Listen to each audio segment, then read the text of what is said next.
이 시간 함께 예배하는 우리 모두 위에 예수 그리스도의 은혜와 또한 평강과 사랑이 가득하시기를 주님의 이름으로 축원합니다. 오늘 본문은 구약 성경의 첫 번째이면서 모세오경의 시작인 바로 창세기입니다. 창세기는 이스라엘 백성들이 출애굽한 이후부터 또한 모세가 느보산에서 죽음을 맞이하기까지 그 시간에 기록된 것으로 추정을 합니다. 유대인들은 성경의 첫 단어를 그 책의 이름으로 삼았습니다. 우리가 창세기라고 부르는 그 책의 첫 단어는 히브리어 베리시트라는 단어입니다. 이 베리시트의 뜻은 처음에라는 뜻입니다. 또 헬라어 게네시스에서 유래한 영어 제목인 제네시스 역시 기원, 발생이라는 뜻입니다. 창세기는 인류와 우주의 시작뿐만 아니라 안식일, 또 혼인, 범죄, 살인, 문명, 민족, 이스라엘 등 다양한 주제를 처음 이야기하는 기원의 책이라고도 말할 수 있습니다. 창세기 1장은 모든 시간과 공간 또한 인류가 어디서부터 시작되었는지를 말해줍니다. 1절 말씀을 보면 태초에 하나님이 천지를 창조하시니라. 이 말은 우리 아동부 애들도 다 아는 말입니다. 태초에 이 말의 의미는 단순히 과거의 한 시점이 아니라 모든 역사가 시작된 그 때를 의미합니다. 하나님이 창조의 주체가 되셔서 세상을 시작하시고 시간과 공간을 주관하시는 분이라는 사실을 가장 성경의 첫 머리에 이야기하고 있습니다. 고대에는 한 인물에 대해서 그의 출생, 또 신분, 또한 공적 지위 등을 표현하는 다수의 칭호를 갖고 있었습니다. 그래서 그 경우에 맞게 사용을 해서 인물을 효과적으로 드러내는 게 관례였습니다. 하나님의 경우도 다르지 않습니다. 하나님을 직접적으로 가리키는 이름 여호와를 비롯해서 하나님의 특별한 능력과 권세를 나타내는 엘로힘, 또 하나님이 사랑하시는 사람을 가운데 믿음 가운데에 맺어진 그 관계에서 주인을 뜻하는 아도나이 같은 칭호를 사용하셨습니다. 그래서 우리가 구약 성경을 읽다 보면 그 주어진 상황 가운데에 하나님의 행동, 또 하나님의 심정, 특징, 모습 등을 드러내기 위해서 각각 다른 칭호를 썼다는 걸 우리가 알게 됩니다. 오늘 본문에서는 만물을 창조하신 하나님을 위대한 능력을 표현하기 위해서 또 전능한 능력을 나타내기 위해서 엘로힘이라고 하나님을 불렀습니다. 무에서 유를 창조하시고 시작한 1절부터 6일간에 걸친 이 모든 창조 사건 과정 가운데에 그 주체는 바로 오직 하나님이라는 사실만을 계속적으로 이야기합니다. 하나님 말씀하십니다. 천지를 창조하시니라 이렇게 말했을 때의 그 모습은 오늘날 같은 이 지구의 모습은 아니었습니다.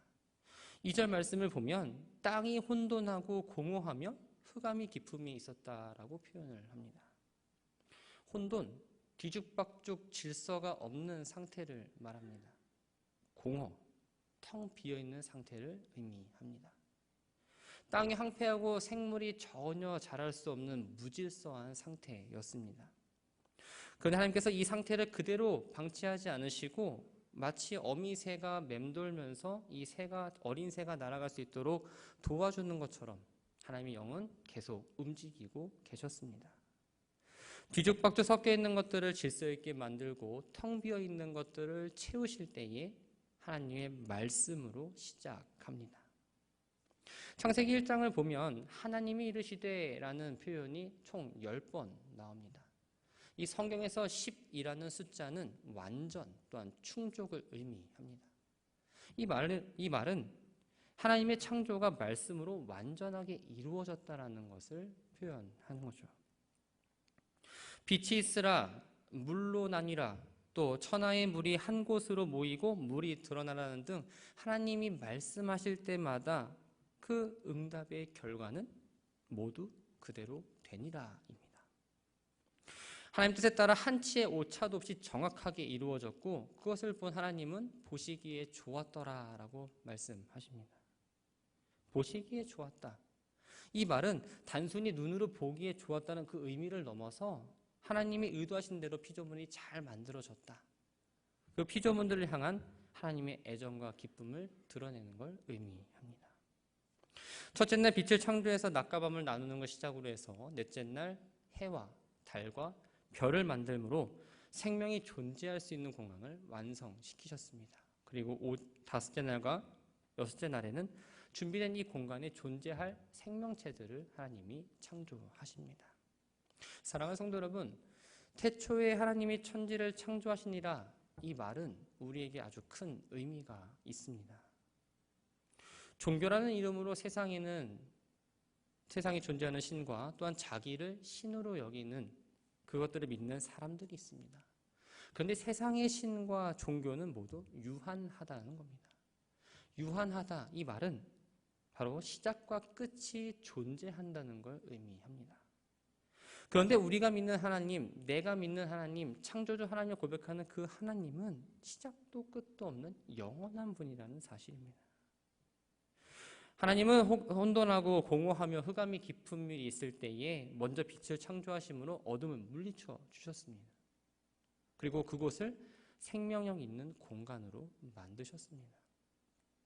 우리의 삶 가운데 때로는 이 혼돈하고 공허한 것처럼 소망을 느끼지 못할 때가 있죠. 아무것도 보이지 않습니다.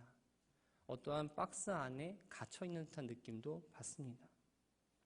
그러나 말씀으로 모든 걸 창조하시고 전능하신 하나님 믿고 순종할 때에 빛이신 하나님이 우리를 비춰주시고, 그러다 보면 어두움이 걷히고 생명력 있는 삶, 기쁨의 삶으로 우리가 회복될 수 있는 겁니다. 바라고 소망하는 건 내가 믿는 하나님이 창조주 하나님임을 꼭 기억하시기 바랍니다. 그 하나님은 전능하신 하나님, 그 하나님이라는 사실을 기억하면서 하나님을 늘 경외하며 나아가는 우리 모두가 되기를 바랍니다. 사실 우리가 이 땅에 발을 붙이기 때문에 당연히 우리의 시선은 땅을 향할 수밖에 없습니다. 그러나 우리 성도는 우리의 시선은 하늘로 향해야 합니다. 그리고 하나님 나라를 소망하며 하루하루를 살아가야 합니다. 땅은 하늘로부터 내리는 비가 없으면 결코 아무런 열매를 얻을 수가 없습니다. 땅의 것만 바라보며 채우는 삶이 아니라 하늘을 바라보고 하늘에서 주시는 하나님의 은혜를 기억하며 찬양하고 또 하나님 보시기에 좋은 모습으로 이 땅 가운데에 신실하게 살아가는 저와 여러분 되기를 주의 이름으로 축원합니다.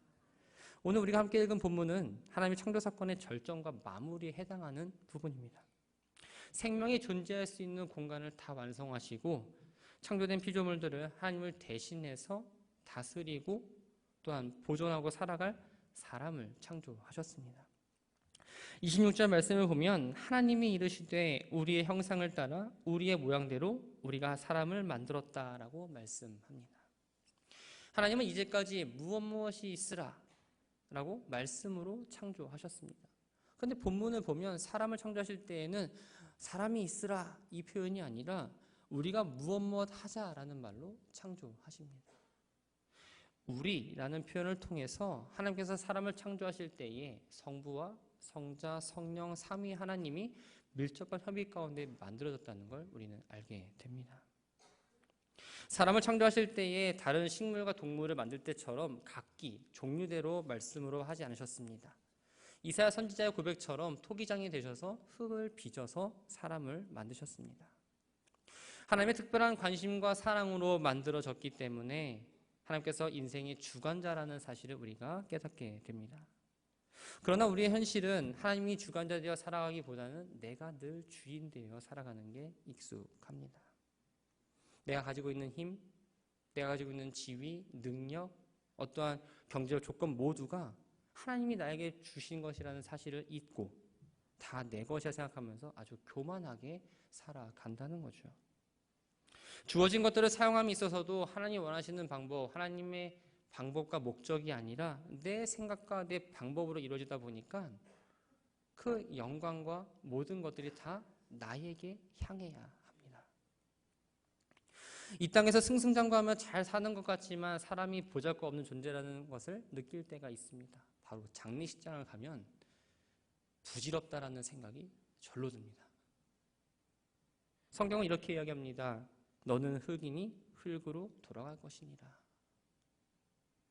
사람이 아무리 뛰어난 능력을 가졌다고 할지라도 이 세상에서 많은 것들을 누리며 살아간다 할지라도 하나님이 생명을 거둬가시면 누구나 동일하게 한 줌의 재로 남는다라는 겁니다.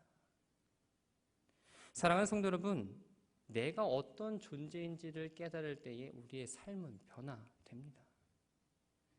티끌과 먼지로 만들어진 보잘것없는 존재라는 사실을 인정하면 내가 육신만을 위해서 살고 애쓰고 노력하는 게 얼마나 부질없고 어리석은 것임을 알게 됩니다.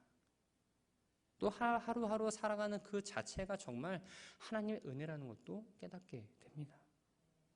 전도서 기자는 이렇게 말합니다. 전도자가 이르되 헛되고 헛되며 헛되고 헛되니 모든 것이 헛되도다. 사도 바울은 갈라디아서 6장 8절에서 이렇게 말합니다. 자기 육체를 위하여 씻는 자는 육체로부터 썩어질 것을 거두고 성령을 위하여 씻는 자는 성령으로부터 영생을 거두리라. 성도는 헛된 것, 썩어질 것에 관심을 두는 인생이 아니라 나를 만드신 하나님의 뜻이 무엇인지를 관심 갖고 살아가야 합니다. 하나님이 늘 기억하면서 무엇을 하든지 하나님의 뜻을 묻는 성도가 되어야 한다는 겁니다. 그리고 물었으면 들어야 합니다. 그리고 들으면 그 뜻대로 행해야 됩니다. 하나님이 이끄시는 이 시간과 공간 가운데에 겸손 하나님의 도우심을 구하며 주어진 은혜를 찬양으로 화답하며 사는 게 바로 성도의 삶이라는 겁니다. 바라고 소망하기는 하나님 앞에 나는 보잘것없는 존재라는 그 겸손한 마음을 갖고 이 예배의 자리에 나오셨으면 합니다. 하나님이 내 안에 자리를 잡고 있을 때에 나의 시선과 나의 생각과 나의 행동은 분명 바뀌게 되어 있습니다. 육신의 만족을 위해서 애쓰고 수고하는 그런 헛된 인생이 아니라 하나님을 제대로 알고 하나님의 뜻을 알고 그대로 살고자 한 걸음씩 한 걸음씩 잘 나아가는 모든 복된 인생들이 되기를 주의 이름으로 축원합니다. 27절에 다시 한번 하나님 말씀하십니다. 하나님의 형상대로 사람을 창조하셨다. 형상, 이 말은 사물이 생긴 모양이나 형태를 말합니다. 그런데 하나님은 영적인 존재여서 형상과 모양이 없으신 분입니다. 우리가 이 본문을 이해할 때 형상과 모양이라는 단어 의미 그대로 해석을 한다면 하나님이 사람처럼 눈과 코와 입과 귀가 있나? 하나님도 성별이 있나라는 수많은 의문점만 남긴 채 다음 본문을 읽을 수가 없습니다. 그렇다면 하나님의 형상과 모양대로 창조됐다는 이 말의 본 의미는 무엇일까요? 첫 번째는 사람은 하나님과 사귐을 갖도록 지어진 존재라는 겁니다. 하나님의 형상대로 만들었다는 건 신학적으로 여러 가지 설명이 있습니다. 그 설명을 다 종합해서 보면 인간이 하나님과 대화하도록 창조되었고 하나님과 교제하도록 하나님과 만나도록 하나님을 예배하도록 지음받은 존재라는 결론을 도출하죠. 하나님과 연결되지 않고 하나님과 동행하며 살지 않는 건 참된 인생이 아니라는 걸 분명하게 이야기하고 있습니다. 창세기 2장 7절은 이렇게 기록합니다. 여호와 하나님이 땅의 흙으로 사람을 지으시고 생기를 그 코에 불어넣으시니 사람이 생명이 되니라. 그런데 이 생명이라는 말이 사람에게만 쓰이진 않았습니다. 창세기 1장 20절부터 21절 말씀 보면 모든 생물을 그 종류대로 날개 있는 모든 새를 그 종류대로 창조하시니 하나님 보시기에 좋았더라 라고 기록되어 있는데 여기서 생물이 바로 이 생명과 같은 의미로 쓰였습니다. 다른 동물들도 창조했습니다. 그런데 분명히 다른 건 하나님께서 직접 생기, 즉 하나님의 영을 불어넣으시지는 않았다라는 겁니다. 하나님께서 우리들에게 직접 하나님의 영을 불어넣어 주셔서 사람을 만드신 건 사람과 영적인 교제를 하며 살기를 원하셨기 때문입니다. 그래서 동물과는 다르게 사람은 하나님을 알고 하나님의 뜻을 이루며 하나님과 교통할 수 있는 영적인 존재가 된 겁니다. 그런데 하나님과 교제가 잠시 중단된 사이에 뱀이 하와를 유혹했습니다. 하나님과 교제가 끊어진 사이에 가인은 아벨을 돌로 쳐 죽였습니다. 세상은 점점 더 타락하여서 죄악이 가득한 곳이 되었고 결국 노아 때에 홍수 심판을 받게 됩니다. 하나님과의 관계가 깨지면 곧 죄악이며 멸망이라는 사실을 분명하게 이야기하고 있습니다. 우리는 결코 하나님으로부터 숨을 수 없는 존재입니다. 하나님을 또 숨길 수 없는 존재입니다. 그런데도 우리는 늘 숨을 수 있는 것처럼, 숨길 수 있는 것처럼 행동할 때가 참 많습니다. 새 중에서 가장 큰 새는 무엇일까요? 까마귀가 클 수도 있습니다. 독수리가 클 수도 있습니다. 근데 제 눈으로 봤을 때는 까마귀가 더 커요. 근데 이 까마귀가 더 큰 게 바로 뭐냐면 타조입니다.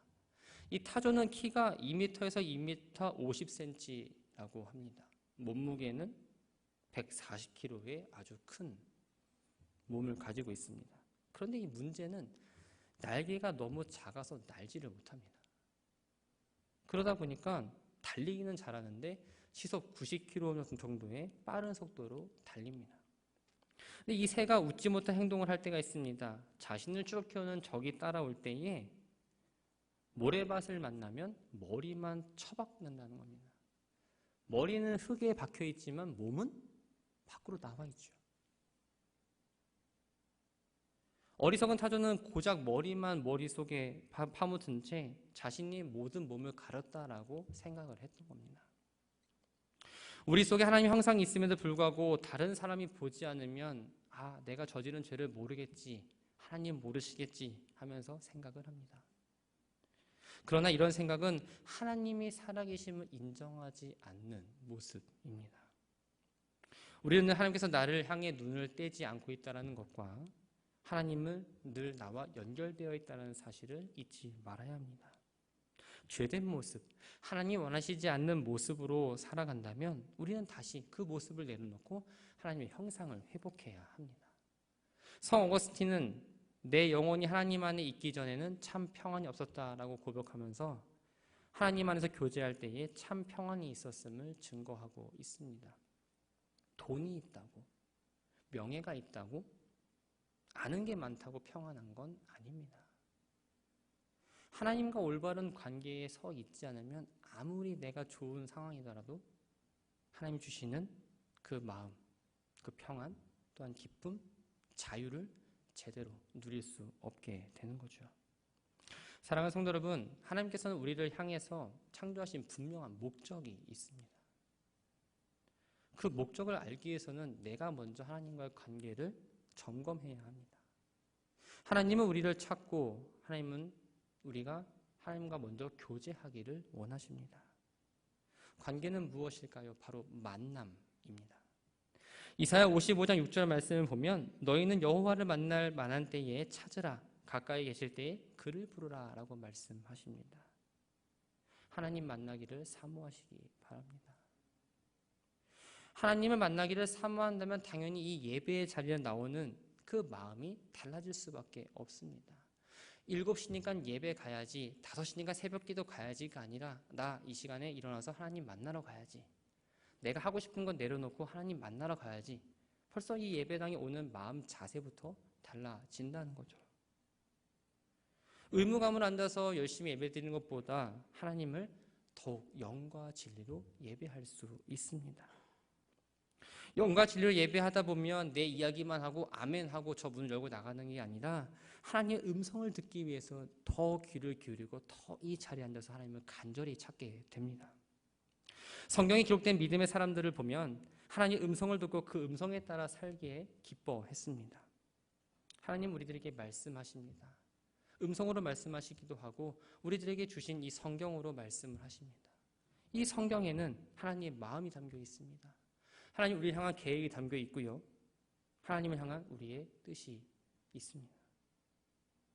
내 안에 말씀이 가득할 때 성령이 인도하는 대로 우리는 살 수밖에 없습니다. 하나님과 온전한 관계를 회복함으로 하나님의 형상을 회복하는 모두가 되기를 바랍니다. 우리에게 제일 중요한 건 바로 하나님의 형상을 회복하는 것입니다. 그래서 하나님의 음성을 들으며 성령의 인도하심을 따라 살아가는 우리 모두가 되기를 주의 이름으로 축원합니다. 두 번째는 하나님의 성품을 끊임없이 닮아가야 하는 존재라는 겁니다. 사람을 만들 때의 모델은 무엇일까요? 바로 하나님입니다. 하나님은 인간에게 하나님 뜻을 알 수 있는 영성을 주셨고 그 뜻을 행할 수 있는 감정과 의지와 양심과 사랑, 또한 긍휼의 마음을 주셨습니다. 우리는 하나님 주신 이 성품을 끊임없이 닮아가야 합니다. 사도 바울은 이렇게 말합니다. 너희는 유혹의 욕심을 따라 썩어져가는 구습을 따르는 옛사람을 벗어버리고 오직 너희의 심령이 새롭게 되어 하나님을 따라 의와 진리의 거룩함으로 지으심을 받은 새 사람을 입으라. 너무나 좋은 말씀입니다. 그런데 우리는 막상 현실에서 옛사람을 아직도 잊지 못하고 옛사람의 모습을 갖고 살아가죠. 삶의 주인은 하나님이라 인정하지 않습니다. 이 땅에 소망을 품다 보니까 불의한 것에 손을 잡기도 하고 더 좋은 것, 더 많은 것을 얻고자 다투기도 하고 내가 마치 대단한 존재인 것처럼 목을 아주 곧게 하고 다닙니다. 거울은 외적인 모습을 그대로 보여줍니다. 그러나 하나님은 우리의 내면을 그대로 보여주십니다. 여러분들은 하나님의 성품을 갖고 살아가십니까? 우리가 다른 사람과 함께 있을 때 내 안의 성품이 그대로 나타납니다. 하나님의 성품을 갖고 닮아가고자 하는 사람은 다른 사람을 아주 귀하게 여길 줄 압니다. 그래서 가까울수록 말도 더 조심하고 행동도 더 조심합니다. 하나님은 사람을 아무렇게나 만들지 않으셨습니다. 분명히 말씀하시지만 성상대로 만드셨다라고 이야기하죠. 그 예수님은 내 이웃을 내 몸같이 사랑하라고 말씀하셨습니다. 하나님께서 지으신 그 귀한 존재를 우리는 너무나 홀대하거나 무시하지는 않으십니까? 그리고 나 중심적으로 살아가고 있지는 않습니까? 세상은 그렇다고 할지라도 교회에서만큼은 그러지 않아야 되는데, 하나님이 허락하신 이 천국, 이 교회 안에서, 이 가정 안에서 그러면 안 되는데 우리는 너무나도 내 중심적으로 판단하고 생각한다는 겁니다. 남이 성경책을 가지고 다니지 않으면 예배의 진정성이 없다고 생각을 합니다. 근데 내가 성경책을 가져오지 않으면 바빠서 못 챙겨왔다라고 생각을 하죠. 남이 새벽 기도를 나오지 않는 건 게을러서이지만 내가 새벽 기도를 안 나오는 건 난 피곤하니까입니다. 남이 눈물을 흘리며 기도하거나 큰 소리로 주여 주여 하면서 기도하는 건 되게 유난 떠네라고 하지만 내가 눈물로 간절하게 기도하는 건 너무 은혜롭게 기도한다라고 생각을 합니다. 하나님 앞에 남이 주옵소서 주옵소서라고 이야기하면 저 사람은 기복신앙이다라고 생각하지만 내가 주옵소서 주옵소서라고 하면 성경의 약속을 나는 잘 믿는다라고 착각을 한다는 거죠. 남이 주일 예배를 빠지면 신앙이 없기 때문이고 내가 예배에 빠지면 하나님은 어디에 계십니다라는 성숙한 신앙을 바탕으로 근거 없는 자신감을 이야기합니다. 남이 예배 시간에 늦으면 5분만 일찍 준비하면 늦지 않을 것을 이러면서 혀를 차지만 내가 예배 시간에 늦으면 설교가 중요하지 라면서 자리에 앉습니다. 너무나 이중적이지 않은가요? 사랑하는 성도 여러분, 사람은 누구나 자신과 가까이 있는 사람을 닮아갑니다. 그래서 오랫동안 함께 살아온 부부가 닮고 가족이 닮습니다. 마찬가지로 우리가 날마다 하나님을 예배하고 하나님을 묵상하고 하나님 말씀을 따라 살 때에 하나님을 닮을 수 있다는 겁니다. 하나님의 형상대로 회복된 모습을 통해서 하나님이 살아계시고 역사하신다는 것을 나를 통해 보여주는 삶을 살아야 합니다. 오늘 주신 말씀을 정리합니다. 우리는 하나님을 향해서 살도록 만들어진 존재입니다. 그런데 하나님의 뜻과는 다르게 하나님께 등을 돌리는 모습으로 살 때가 있습니다. 우리는 그것을 타락이라고 말합니다. 하지만 하나님은 우리를 긍휼히 여기셔서 망가진 그대로 두지 않으셨습니다. 예수 그리스도를 통해서 다시 하나님의 형상을 회복할 수 있도록 허락하셨습니다. 우리에게 성령을 주셔서 그 뜻에 순종하게 하시고 하나님을 닮아가는 그 일을 걸어갈 수 있도록 그 문을 열어주셨습니다. 하나님의 형상을 회복하는 성도 되기를 바랍니다. 우리 교회가 더욱 하나님의 형상을 회복할 때에 이 자리가 더 채워질 줄 믿습니다. 우리의 속회도 우리의 각 기관도 회복될 줄 믿습니다. 그래서 하나님께서 교제하기에 힘쓰고 하나님 주신 성품을 닮아 신실한 모습으로 교회에서 또 우리의 가정에서 또한 일터에서 내가 가는 곳곳마다 우리의 삶으로 복음을 전하며 주신 사명을 잘 감당하며 나아가는 우리 모두가 되기를 주님의 이름으로 축원합니다.